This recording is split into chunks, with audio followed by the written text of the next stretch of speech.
The Return of Sherlock Holmes by Sir Arthur Conan Doyle. Adventure of the Abbey Grange. It was on a bitterly cold and frosty morning, towards the end of the winter of '97, that I was awakened by a tugging at my shoulder. It was Holmes. The candle in his hand shone upon his eager, stooping face, and told me at a glance that something was amiss. "Come, Watson, come!" he cried. "The game is afoot. Not a word. Into your clothes and come." 10 minutes later, we were both in a cab, and rattling through the silent streets on our way to Charing Cross Station. The first faint winter's dawn was beginning to appear, and we could dimly see the occasional figure of an early workman as he passed us, blurred and indistinct in the opalescent London reek. Holmes nestled in silence into his heavy coat, and I was glad to do the same, for the air was most bitter, and neither of us had broken our fast. It was not until we had consumed some hot tea at the station and taken our places on the Kentish train that we were sufficiently thawed, he to speak and I to listen. Holmes drew a note from his pocket and read aloud. "Abbey Grange, Marsham, Kent, 3:30 a.m. My dear Mr. Holmes, I should be very glad of your immediate assistance in what promises to be a most remarkable case. It is something quite in your line. Except for releasing the lady, I will see that everything is kept exactly as I have found it, but I beg you not to lose an instant, as it is difficult to leave Sir Eustace there. Yours faithfully, Stanley Hopkins." "Hopkins has called me in 7 times, and on each occasion his summons has been entirely justified," said Holmes. "I fancy that every one of his cases has found its way into your collection, and I must admit, Watson, that you have some power of selection, which atones for much of what I deplore in your narratives. Your fatal habit of looking at everything from the point of view of a story, instead of as a scientific exercise, has ruined what might have been an instructive and even classical series of demonstrations. You slur over work of the utmost finesse and delicacy in order to dwell upon sensational details, which may excite, but cannot possibly instruct the reader." "Why do you not do it yourself, then?" I said with some bitterness. "I will, my dear Watson, I will. At present I am, as you know, fairly busy, but I propose to devote my declining years to the composition of a textbook, which shall focus the whole art of detection into one volume. Our present research appears to be a case of murder." "You think Sir Eustace is dead, then?" "I should say so. Hopkins' writing shows considerable agitation, and he is not an emotional man. Yes, I gather there has been violence, and that the body is left for our inspection. A mere suicide would not have caused him to send for me. As to the release of the lady, it would appear that she has been locked in her room during the tragedy. We are moving in high life, Watson. Crackling paper, E.B. monogram, coat of arms, picturesque address. I think that friend Hopkins will live up to his reputation, and that we shall have an interesting morning. The crime was committed before 12 last night." "How can you possibly tell?" "By an inspection of the trains, and by reckoning the time. The local police had to be called in, and they had to communicate with Scotland Yard. Hopkins had to go out, and he, in turn, had to send for me. All that makes a fair night's work. Well, here we are at Chislehurst Station, and we shall soon set our doubts at rest." A drive of a couple of miles through narrow country lanes brought us to a park gate, which was opened for us by an old lodge-keeper, whose haggard face bore the reflection of some great disaster. The avenue ran through a noble park, between lines of ancient elms, and ended in a low, widespread house, pillared in front after the fashion of Palladio. The central part was evidently of a great age and shrouded in ivy, but the large windows showed that modern changes had been carried out, and one wing of the house appeared to be entirely new. The youthful figure and alert, eager face of Inspector Stanley Hopkins confronted us in the open doorway. "I'm very glad you have come, Mr. Holmes, and you too, Dr. Watson. But indeed, if I had my time over again, I should not have troubled you, for since the lady has come to herself, she has given so clear an account of the affair that there is not much left for us to do. You remember that Lewisham gang of burglars?" "What, the 3 Randalls?" "Exactly. The father and 2 sons. It's their work. I have no doubt of it. They did a job at Sydenham a fortnight ago and were seen and described. Rather cool to do another so soon and so near. But it is they, beyond all doubt. It is a hanging matter this time." "Sir Eustace is dead, then?" "Yes, his head was knocked in with his own poker." "Sir Eustace Brackenstall, the driver tells me." "Exactly. One of the richest men in Kent. Lady Brackenstall is in the morning room, poor lady. She has had a most dreadful experience. She seemed half dead when I saw her first. I think you had best see her and hear her account of the facts. Then we will examine the dining room together." Lady Brackenstall was no ordinary person. Seldom have I seen so graceful a figure, so womanly a presence, and so beautiful a face. She was a blonde, golden-haired, blue-eyed, and would no doubt have had the perfect complexion which goes with such colouring, had not her recent experience left her drawn and haggard. Her sufferings were physical as well as mental, for over one eye rose a hideous plum-coloured swelling, which her maid, a tall, austere woman, was bathing assiduously with vinegar and water. The lady lay back exhausted upon a couch, but her quick, observant gaze, as we entered the room, and the alert expression of her beautiful features, showed that neither her wits nor her courage had been shaken by her terrible experience. She was enveloped in a loose dressing-gown of blue and silver, but a black sequin-covered dinner dress lay upon the couch beside her. "I have told you all that happened, Mr. Hopkins," she said wearily. "Could you not repeat it for me? Well, if you think it necessary, I will tell these gentlemen what occurred. Have they been in the dining-room yet?" "I thought they had better hear it from your ladyship's story first." "I shall be glad when you can arrange matters. It is horrible to me to think of him still lying there." She shuddered and buried her face in her hands. As she did so, the loose gown fell back from her forearms. Holmes uttered an exclamation. "You have other injuries, madam. What is this?" 2 vivid red spots stood out on one of the white, round limbs. She hastily covered it. "It is nothing. It has no connection with this hideous business tonight. If you and your friend will sit down, I will tell you all I can. I am the wife of Sir Eustace Brackenstall. I have been married about a year. I suppose that it is no use my attempting to conceal that our marriage has not been a happy one. I fear that all our neighbours will tell you that, even if I were to attempt to deny it. Perhaps the fault may be partly mine. I was brought up in the freer, less conventional atmosphere of South Australia, and this English life, with its proprieties and its primness, is not congenial to me. But the main reason lies in the one fact which is notorious to everyone, and that is that Sir Eustace was a confirmed drunkard. To be with such a man for an hour is unpleasant. Can you imagine what it means for a sensitive and high-spirited woman to be tied to him for day and night? It is a sacrilege, a crime, a villainy to hold that such a marriage is binding. I say that these monstrous laws of yours will bring a curse upon the land. God will not let such wickedness endure." For an instant she sat up, her cheeks flushed, and her eyes blazing from under the terrible mark upon her brow. Then the strong, soothing hand of the austere maid drew her head down and onto the cushion, and the wild anger died away into a passionate sobbing. At last she continued, "I will tell you about last night.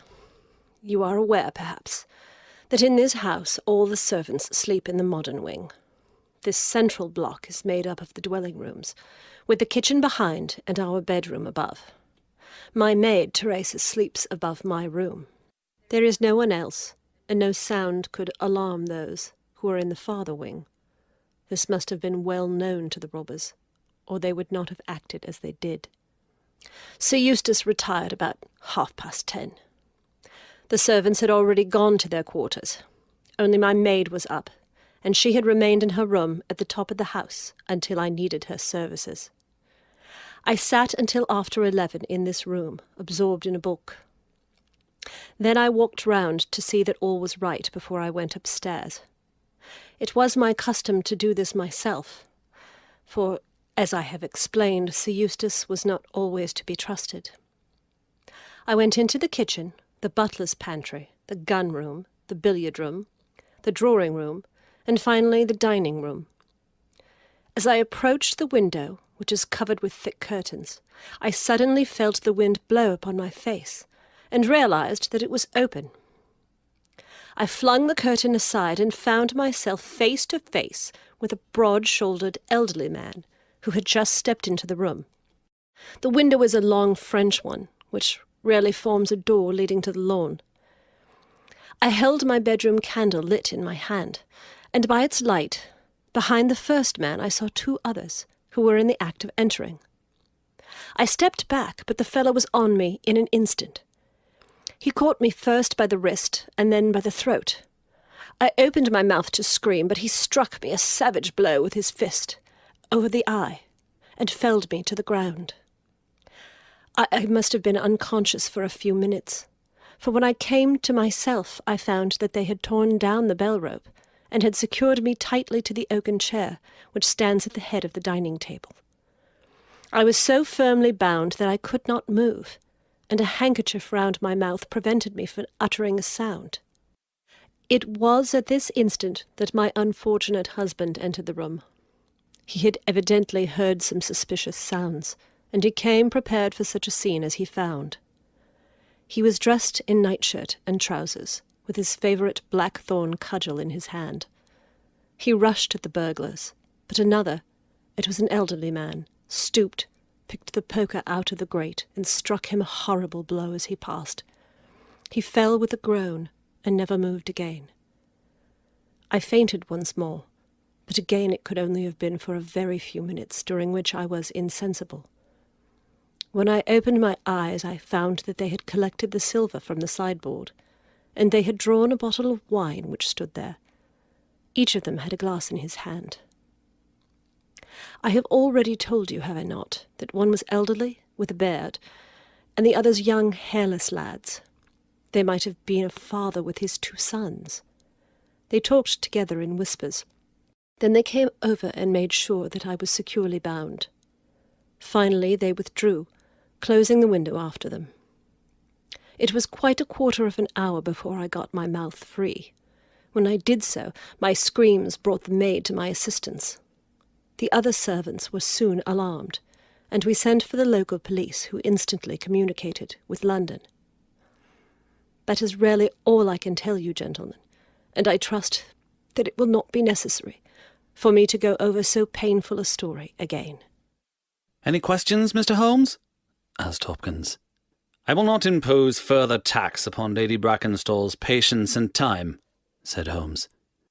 "Before I go into the dining-room, I should like to hear your experience." He looked at the maid. "I saw the men before ever they came into the house," said she. "As I sat by my bedroom window, I saw 3 men in the moonlight, down by the lodge gate yonder, but I thought nothing of it at the time. It was more than an hour after that I heard my mistress scream, and down I ran to find her, poor lamb, just as she says, and him on the floor, with his blood and brains over the room. It was enough to drive a woman out of her wits, tied there, and her very dress spotted with him. But she never wanted courage, did Miss Mary Fraser of Adelaide, and Lady Brackenstall of Abbey Grange hasn't learnt new ways. You've questioned her long enough, you gentlemen. Now she is coming to her own room, just with her old Teresa, to get the rest that she badly needs." With a motherly tenderness, the gaunt woman put her arm around her mistress and led her from the room. "She has been with her all her life," said Hopkins. "Nursed her as a baby and came with her to England when they first left Australia 18 months ago. Teresa Wright is her name, and the kind of maid you don't pick up nowadays. This way, Mr. Holmes, if you please." The keen interest had passed out of Holmes' expressive face, and I knew that with the mystery all the charm of the case had departed. There still remained an arrest to be effected, but what were these commonplace rogues that he should soil his hands with them? An abstruse and learned specialist who finds that he has been called in for a case of measles would experience something of the annoyance which I read in my friend's eyes. Yet the scene in the dining-room of the Abbey Grange was sufficiently strange to arrest his attention and to recall his waning interest. It was a very large and high chamber, with carved oak ceiling, oaken panelling, and a fine array of deer's heads and ancient weapons around the walls. At the further end from the door was the high French window of which we had heard. 3 smaller windows on the right-hand side filled the apartment with cold winter sunshine. On the left was a large, deep fireplace with a massive overhanging oak mantelpiece. Beside the fireplace was a heavy oaken chair with arms and crossbars at the bottom. In and out through the open woodwork was woven a crimson cord, which was secured at each side to the crosspiece below. In releasing the lady, the cord had been slipped off her, but the knots with which it had been secured still remained. These details only struck our attention afterwards, for our thoughts were entirely absorbed by the terrible object which lay upon the tiger-skin hearthrug in front of the fire. It was the body of a tall, well-made man, about 40 years of age. He lay upon his back, his face upturned, with his white teeth grinning through his short black beard. His 2 clenched hands were raised above his head, and a heavy blackthorn stick lay across them. His dark, heavy, aquiline features were convulsed into a spasm of vindictive hatred, which had set his dead face in a terribly fiendish expression. He had evidently been in his bed when the alarm had broken out, for he wore a foppish, embroidered nightshirt, and his bare feet projected from his trousers. His head was horribly injured, and the whole room bore witness to the savage ferocity of the blow which had struck him down. Beside him lay the heavy poker, bent into a curve by the concussion. Holmes examined both it and the indescribable wreck which it had wrought. "He must be a powerful man, this elder Randall," he remarked. "Yes," said Hopkins. "I have some record of the fellow, and he is a rough customer." "You should have no difficulty in getting him." "Not the slightest. We have been on the lookout for him, and there was some idea that he had got away to America. Now that we know that the gang are here, I don't see how they can escape. We have the news at every seaport already, and a reward will be offered before evening. What beats me is how they could have done so mad a thing, knowing that the lady could describe them, and that we could not fail to recognize the description." "Exactly. One would have expected that they would silence Lady Brackenstall as well." "They may not have realized," I suggested, "that she had recovered from her faint." "That is likely enough. If she seemed to be senseless, they would not take her life. What about this poor fellow, Hopkins? I seem to have heard some queer stories about him." "He was a good-hearted man when he was sober, but a perfect fiend when he was drunk. Or rather when he was half-drunk, for he seldom really went the whole way. The devil seemed to be in him at such times, and he was capable of anything. From what I hear, in spite of all his wealth and his title, he very nearly came our way once or twice. There was a scandal about his drenching a dog with petroleum and setting it on fire. Her ladyship's dog, to make the matter worse. And that was only hushed up with difficulty. Then he threw a decanter at the maid to raise her right. There was trouble about that. On the whole, and between ourselves, it will be a brighter house without him. What are you looking at now?" Holmes was down on his knees, examining with great attention the knots upon the red cord with which the lady had been secured. Then he carefully scrutinized the broken frayed end where it had snapped off when the burglar had dragged it down. "When this was pulled down, the bell in the kitchen must have rung loudly," he remarked. "No one could hear it. The kitchen stands right at the back of the house." "How did the burglar know no one would hear it? How dared he pull a bell rope in that reckless fashion?" "Exactly, Mr. Holmes, exactly. You put the very question which I have asked myself again and again. There can be no doubt that this fellow must have known the house and its habits. He must have perfectly understood that the servants would all be in bed at that comparatively early hour, and that no one could possibly hear a bell ring in the kitchen. Therefore, he must have been in close league with one of the servants. Surely that is evident. But there are 8 servants, and all of good character." "Other things being equal," said Holmes, "one would suspect the one at whose head the master threw a decanter. And yet that would involve treachery toward the mistress, to whom this woman seems devoted." Well, the point is a minor one, and when you have Randall you will probably find no difficulty in securing his accomplice. The lady's story certainly seems to be corroborated, if it needed corroboration, by every detail which we see before us.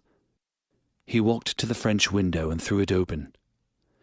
"There are no signs here, but the ground is iron hard, and one would not expect them. I see these candles on the mantelpiece have been lighted. Yes, it was by their light and that of the lady's bedroom candle that the burglars saw their way about." "And what did they take?" "Well, they did not take much, only 6 articles of plate off the sideboard. Lady Brackenstall thinks that they were themselves so disturbed by the death of Sir Eustace that they did not ransack the house as they would otherwise have done." "No doubt that is true. And yet they drank some wine, I understand." "To steady their nerves." "Exactly. These 3 glasses upon the sideboard have been untouched, I suppose?" "Yes, and the bottle stands as they left it." "Let us look at it, then. Hello, hello, what is this?" The 3 glasses were grouped together, all of them tinged with wine, and one of them containing some dregs of bees' wing. The bottle stood near them, 2/3 full, and beside it lay a long, deeply stained cork. Its appearance and the dust upon the bottle showed that it was no common vintage which the murderers had enjoyed. A change had come over Holmes' manner. He had lost his listless expression, and again I saw an alert light of interest in his keen, deep-set eyes. He raised the cork and examined it minutely. "How did they draw it?" he asked. Hopkins pointed to a half-opened drawer. In it lay some table linen and a large corkscrew. "Did Lady Brackenstall say that screw was used?" "No. You remember that she was senseless at the moment when the bottle was opened." "Quite so. As a matter of fact, that screw was not used. This bottle was opened by a pocket screw, probably contained in a knife, and not more than 1.5 inches long. If you will examine the top of the cork, you will observe that the screw was driven in 3 times before the cork was extracted. It has never been transfixed. This long screw would have transfixed it and drawn it up with a single pull. When you catch this fellow, you will find that he has one of these multiplex knives in his possession." "Excellent," said Hopkins.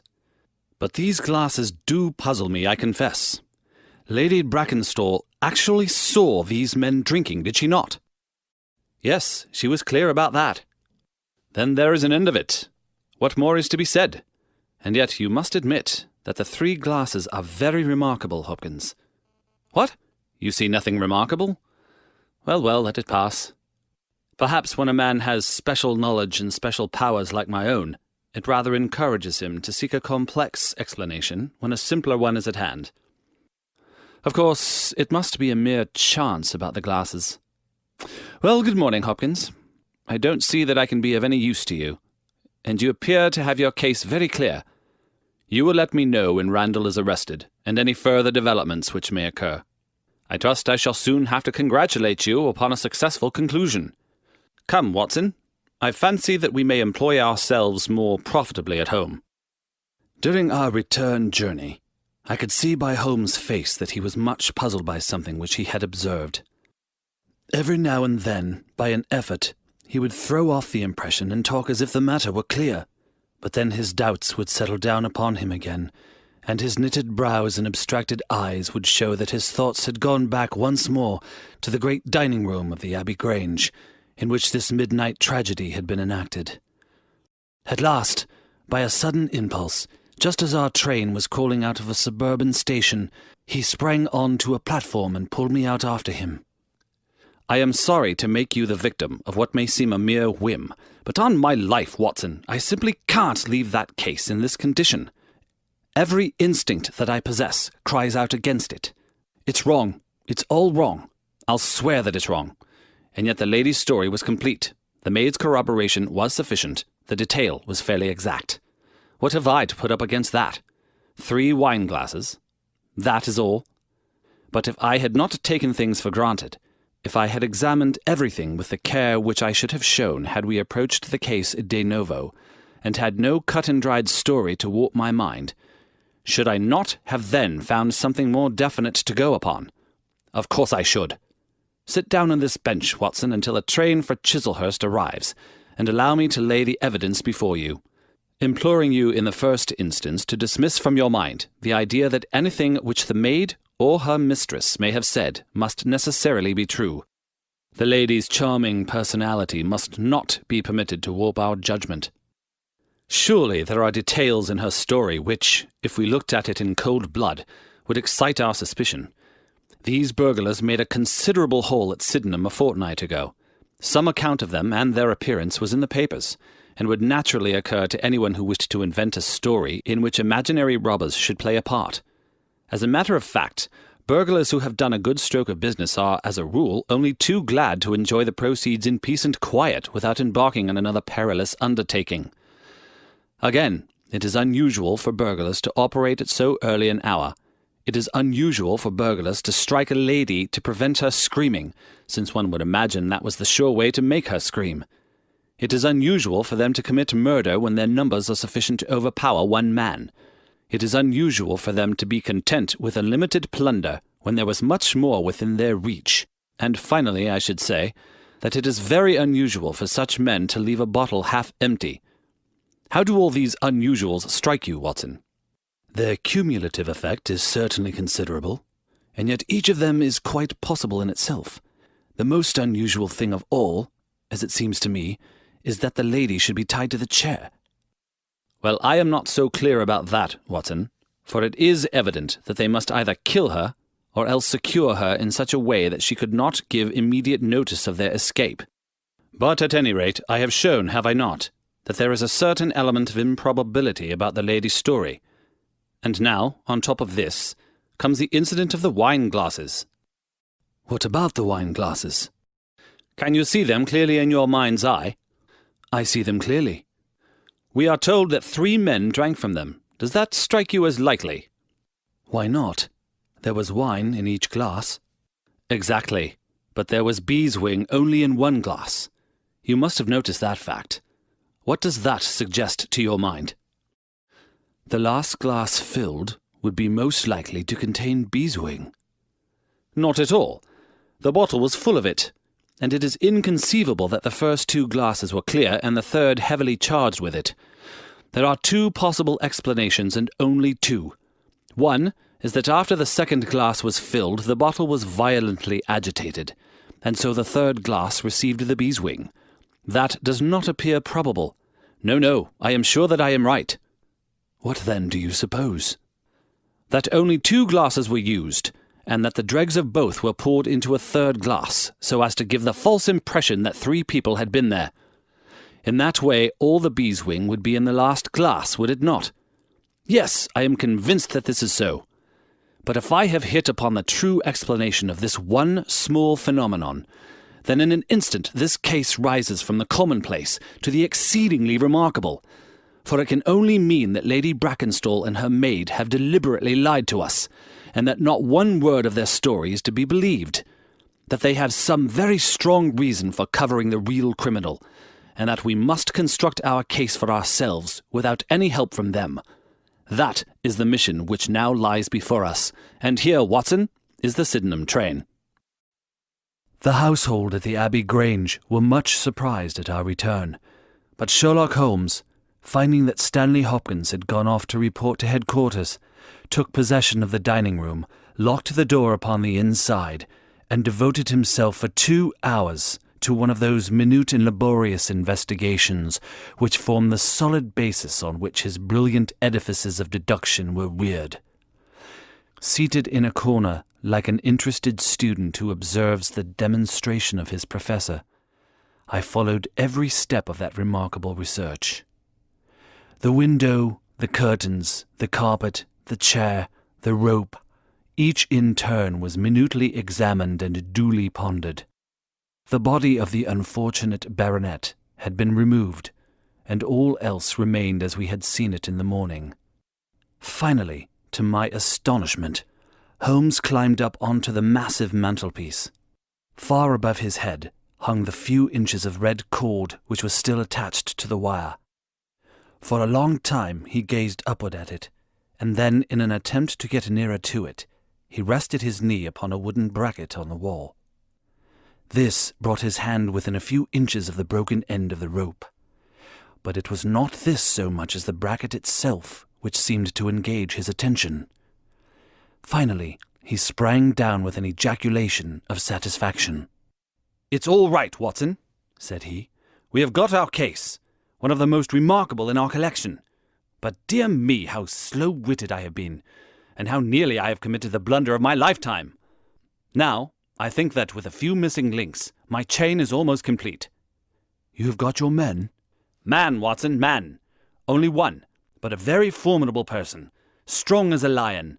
Witness the blow that bent that poker. 6'3" in height, active as a squirrel, dexterous with his fingers. Finally, remarkably quick-witted, for this whole ingenious story is of his concoction. Yes, Watson, we have come upon the handiwork of a very remarkable individual. And yet, in that bell-rope, he has given us a clue which should not have left us a doubt." "Where was the clue?"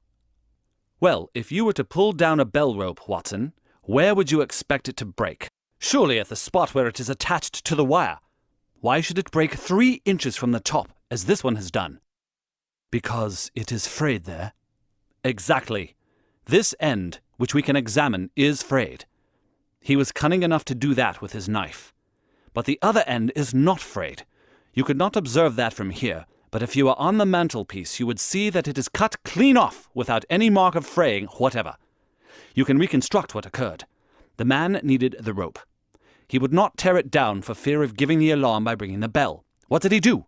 He sprang up on the mantelpiece, could not quite reach it, put his knee on the bracket, you will see the impression in the dust, and so got his knife to bear upon the cord.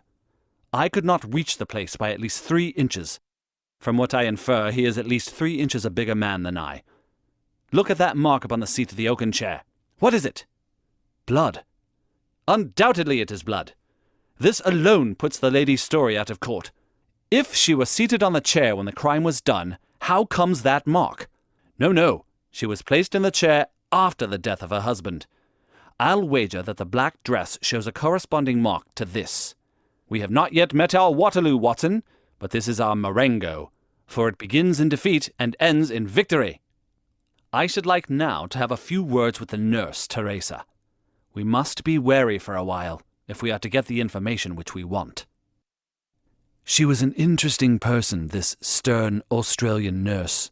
Taciturn, suspicious, ungracious. It took some time before Holmes' pleasant manner and frank acceptance of all that she said thawed her into a corresponding amiability. She did not attempt to conceal her hatred for her late employer. "Yes, sir. It is true that he threw the decanter at me. I heard him call my mistress a name, and I told him he would not dare to speak so if her brother had been there. Then it was that he threw it at me. He might have thrown a dozen if he had but left my bonny bird alone. He was forever ill-treating her, and she too proud to complain. She will not tell me even all that he has done to her. She never told me of those marks on her arm that you saw this morning, but I know very well that they come from a stab with a hat-pin. The sly devil! God forgive me that I should speak of him so now that he is dead, but a devil he was if ever one walked the earth. He was all honey when first we met him, only 18 months ago, and we both feel as if it were 18 years. She had only just arrived in London. Yes, it was her first voyage. She had never been from home before. He won her with his title and his money and his false London ways. If she made a mistake, she has paid for it, if ever a woman did. What month did we meet him? Well, I tell you, it was just after we arrived. We arrived in June, and it was July. They were married in January of last year. Yes, she is down in the morning room again, and I've no doubt she will see you, but you must not ask too much of her, for she has gone through all that flesh and blood will stand. Lady Brackenstall was reclining on the same couch, but looked brighter than before. The maid had entered with us, and began once more to foment the bruise upon her mistress's brow. "I hope," said the lady, "that you have not come to cross-examine me again." "No," Holmes answered in his gentlest voice. "I will not cause you any unnecessary trouble, Lady Brackenstall, and my whole desire is to make things easy for you. For I am convinced that you are a much-tried woman. If you'll treat me as a friend and trust me, you may find that I will justify your trust." "What do you want me to do?" "To tell me the truth." "Mr. Holmes!" No, Lady Brackenstall. It is no use. You may have heard of any little reputation which I possess. I will stake it all on the fact that your story is an absolute fabrication." Mistress and maid were both staring at Holmes with pale faces and frightened eyes. "You are an impudent fellow," cried Teresa. "Do you mean to say that my mistress has told a lie?" Holmes rose from his chair. "Have you nothing to tell me?" "I have told you everything." "Think once more, Lady Brackenstall. Would it not be better to be frank?" For an instant there was hesitation in her beautiful face. Then some new strong thought caused it to set like a mask. "I have told you all I know." Holmes took his hat and shrugged his shoulders. "I am sorry," he said, and without another word we left the room and the house. There was a pond in the park, and to this my friend led the way. It was frozen over, but a single hole was left for the convenience of a solitary swan. Holmes gazed at it, and then passed on to the lodge gate. There he scribbled a short note for Stanley Hopkins, and left it with the lodge-keeper. "It may be a hit or it may be a miss, but we are bound to do something for friend Hopkins just to justify this second visit," said he. "I will not quite take him into my confidence yet. I think our next scene of operations must be the shipping office of the Adelaide-Southampton line, which stands at the end of the Pall Mall, if I remember right.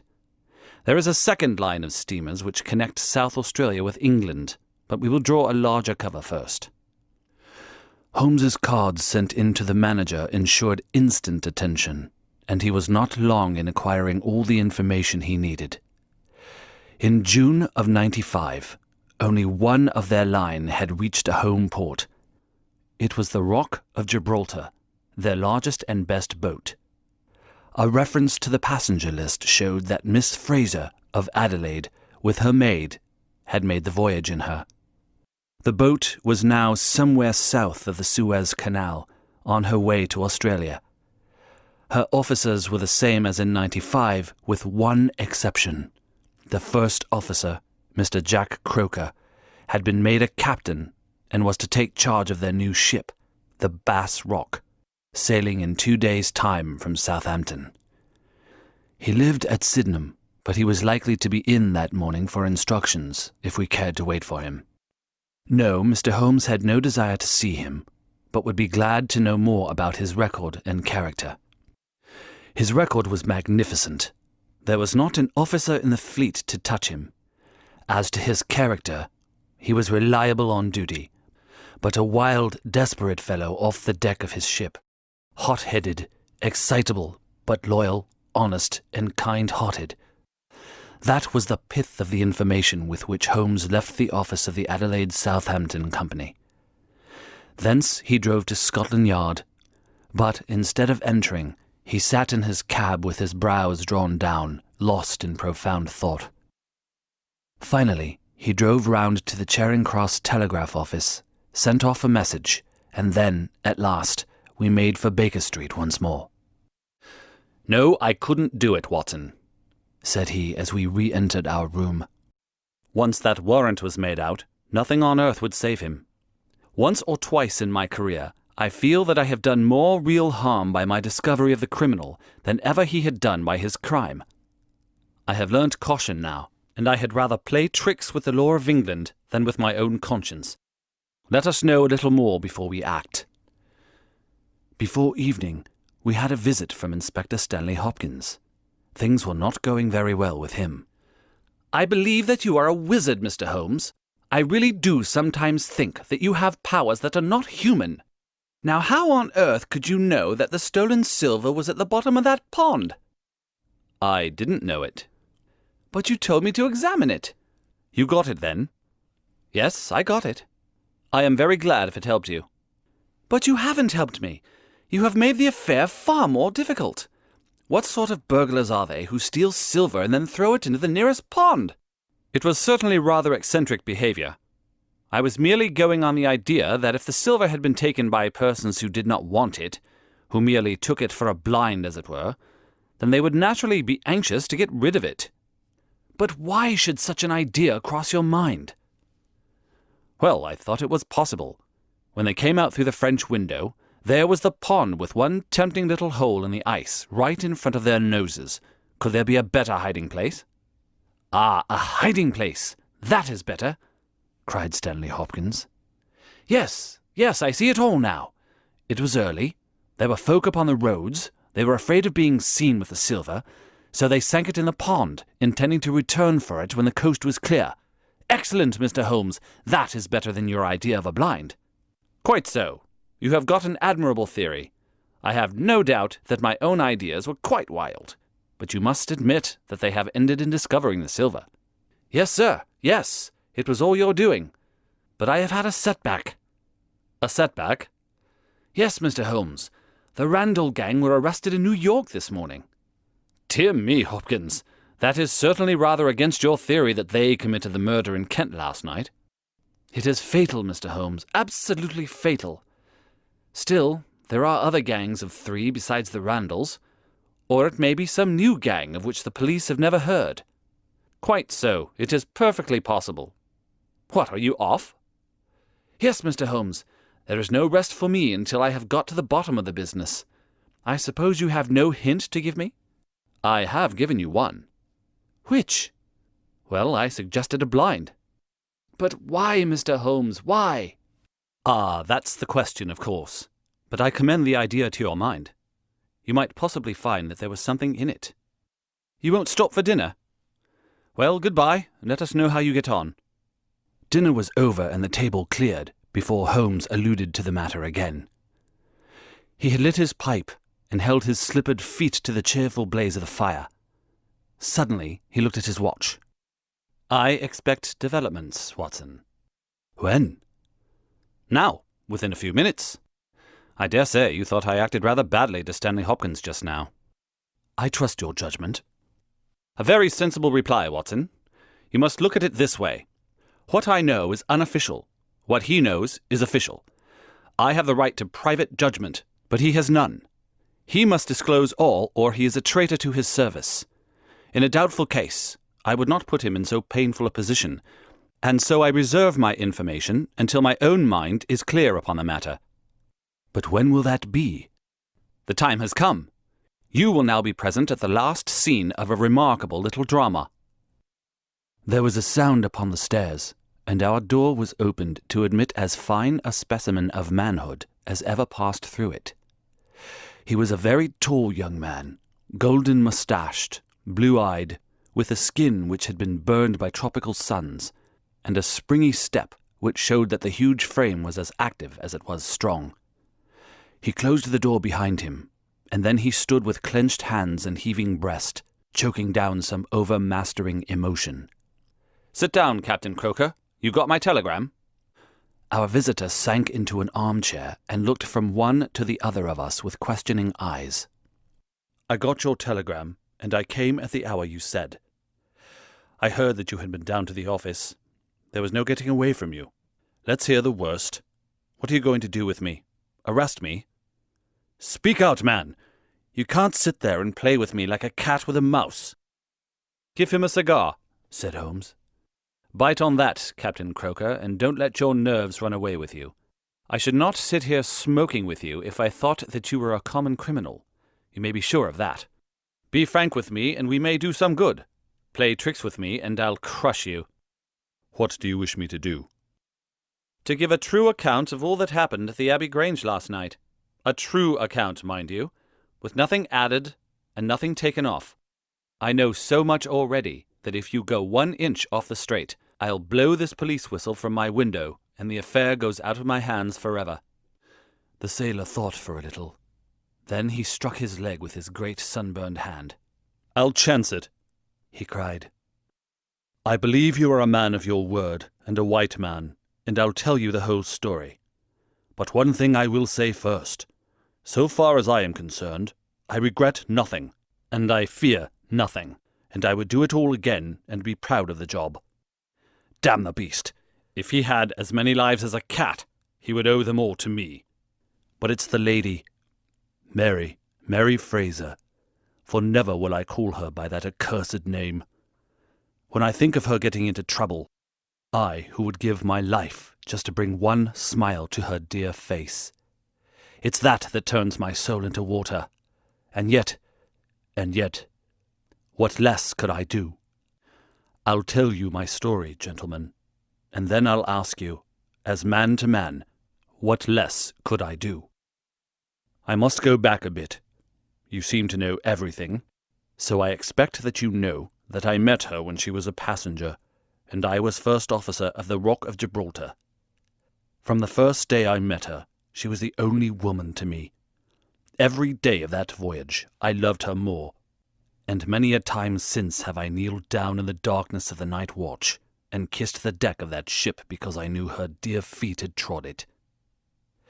She was never engaged to me. She treated me as fairly as ever a woman treated a man. I have no complaint to make. It was all love on my side, and all good comradeship and friendship on hers. When we parted, she was a free woman, but I could never again be a free man. Next time I came back from sea, I heard of her marriage. Well, why shouldn't she marry whom she liked? Title and money. Who could carry them better than she? She was born for all that is beautiful and dainty. I didn't grieve over her marriage. I was not such a selfish hound as that. I just rejoiced that good luck had come her way, and that she had not thrown herself away on a penniless sailor. That's how I loved Mary Fraser. Well, I never thought to see her again, but last voyage I was promoted, and the new boat was not yet launched, so I had to wait for a couple of months with my people at Sydenham. One day, out in a country lane, I met Teresa Wright, her old maid. She told me all about her, about him, about everything. I tell you, gentlemen, it nearly drove me mad. This drunken hound, that he should dare to raise a hand to her, whose boots he was not worthy to lick. I met Teresa again. Then I met Mary herself, and met her again. Then she would meet me no more. But the other day I had a notice that I was to start on my voyage within a week, and I determined that I would see her once before I left. Teresa was always my friend, for she loved Mary and hated this villain almost as much as I did. From her I learned the ways of the house. Mary used to sit up reading in her own little room downstairs. I crept round there last night, and scratched at the window. At first she would not open to me, but in her heart I know that now she loves me, and she could not leave me in that frosty night. She whispered to me to come round to the big front window, and I found it open before me so as to let me into the dining room. Again I heard from her own lips things that made my blood boil, and again I cursed this brute who mishandled the woman I loved. Well, gentlemen, I was standing with her just inside the window, in all innocence, as God is my judge, when he rushed like a madman into the room, called her the vilest name a man could use to a woman, and welted her across the face with the stick he had in his hand. I had sprung for the poker, and it was a fair fight between us. See here, on my arm, where his first blow fell. Then it was my turn, and I went through him as if he had been a rotten pumpkin. Do you think that I was sorry? Not I. It was his life or mine. But far more than that. It was his life or hers. For how could I leave her in the power of this madman? That was how I killed him. Was I wrong? Well then, what would either of you gentlemen have done if you had been in my position? She had screamed when he struck her, and that brought old Teresa down from the room above. There was a bottle of wine on the sideboard, and I opened it and poured a little between Mary's lips, for she was half dead with shock. Then I took a drop myself.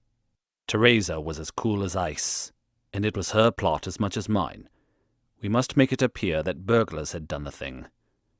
Teresa kept on repeating our story to her mistress, while I swarmed up and cut the rope of the bell.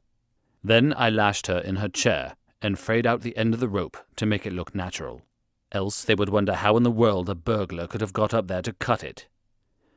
Then I gathered up a few plates and pots of silver to carry out the idea of the robbery, and there I left them, with orders to give the alarm when I had a quarter of an hour's start. I dropped the silver into the pond, and made off for Sydenham, feeling that for once in my life I had done a real good night's work. And that's the truth, and the whole truth, Mr. Holmes, if it cost me my neck. Holmes smoked for some time in silence. Then he crossed the room, and shook our visitor by the hand. "That's what I think," said he. "I know that every word is true, for you have hardly said a word which I did not know. No one but an acrobat or a sailor could have got up to that bell-rope from the bracket, and no one but a sailor could have made the knots with which the cord was fastened to the chair.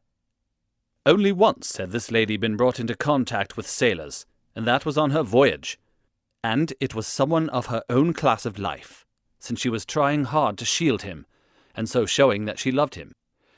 You see how easy it was for me to lay my hands upon you when once I had started upon the right trail. I thought the police never could have seen through our dodge. And the police haven't, nor will they, to the best of my belief.